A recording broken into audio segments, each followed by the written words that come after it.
There are a couple limits that come in handy on some of the homework assignments, and so I wanted to make sure and run through this.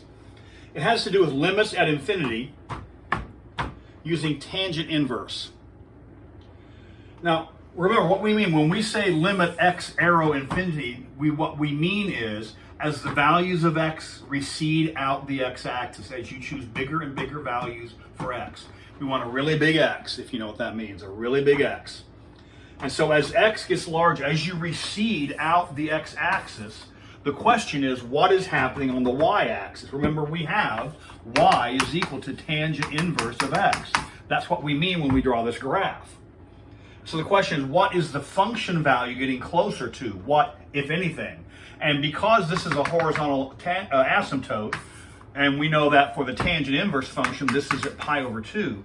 As the values of x get larger and larger and larger, the function values get closer and closer to pi over 2. And so for that reason, we say the limit as x approaches infinity, tangent inverse of x, is equal to pi over 2. That gets used over and over and over again in the work that we will apply, or we'll approach here pretty soon. And then the same thing happens here. This is the other end of the picture. As you recede out the negative x-axis, the question is, what is happening? What is happening to that function value? Well, the horizontal asymptote here is at negative pi over 2, and so we say this is negative pi over 2. What we're doing is making a statement. One way to think of it is making a statement about the graph. We're making a statement about what happens to this function in the extreme cases of receding out the axis. In general, if the graph of f of x, let's suppose it has a horizontal asymptote here, let's call that at m, and let's suppose it has another horizontal asymptote, it could be anywhere, n,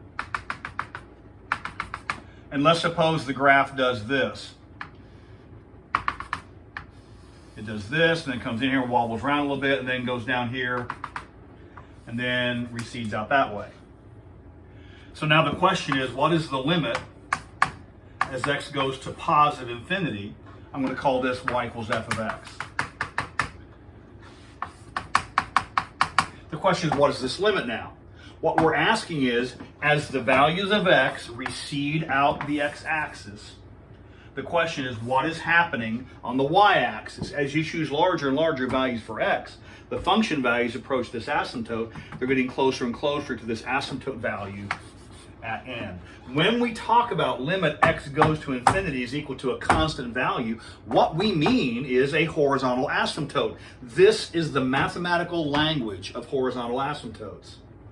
And then similarly, if I want the limit as x goes to negative infinity of this function I've drawn over here, well, as you recede out the x-axis negative, the question is, what is happening to the function values? We don't care what happens in here, because all we're interested in with these limits is what happens as you recede out the x-axis in both directions. As you get farther and farther up the x-axis in the negative direction, the function value approaches this number m. So anytime we have the limit as x approaches positive or negative infinity, and again, remember the word approaches is not, doesn't mean what mortals mean when we say it. Up on Mount Olympus in the mathematician world, when we say x approaches infinity, that is shorthand for x approaches infinity, or x arrow infinity means choose values of x that recede out the x-axis. Really, each of these is a statement regarding limits. Remember our deltas and epsilons and all that. Each of these is actually a statement about those relationships.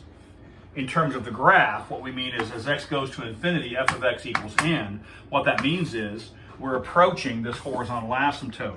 As x approaches negative infinity, we're approaching this horizontal asymptote. This is the language of horizontal asymptotes. And that's why if we take the limit as x approaches infinity of, let's say, natural log of x, that's equal to infinity, because now what we're talking about is that behavior. It does not approach a horizontal asymptote. In this particular case, the further out the x-axis you go, the further up the y-axis you go. There is no boundary on the increase of this function. That's what this statement is. Whenever we write the limit as x approaches infinity of any function, is equal to infinity, what we mean is as the x increases, so does the y. And so that's what we mean. And in particular, these tangents are going to come into play because we've seen tangent inverse is one of the basic antiderivative forms. So this is going to come into play when we start working with the integrals involving these kinds of limits.